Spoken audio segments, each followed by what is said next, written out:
Let's start with requesting a LCL export quote. You can request for LCL export quotations to various port-to-port or door-to-door locations globally. Here you select your contact, enter your desired source and destination, as well as the weight and volume of your shipment, in order to generate an instant quote. You can also choose to specify additional options such as dangerous goods, overdimensional cargo, weight per piece and more. We support door-to-door rates from more than 52 different countries with pickup and delivery options. You can select one of the instantly generated quotes as per your requirements. Here you can pick from our selection of additional services and add cargo insurance by clicking on the plus icon. The insurance service will be automatically added to your quotation, where you can define the currency and the value of your goods and by clicking on Add.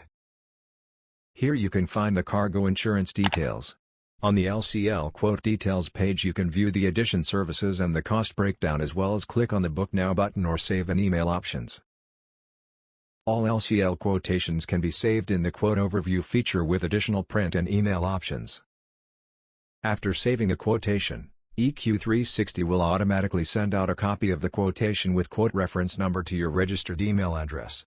The selected cargo insurance will be advised under the cargo details and cost breakdown on the quotation email. With ECU360, requesting a quote takes less time than it took you to watch this video.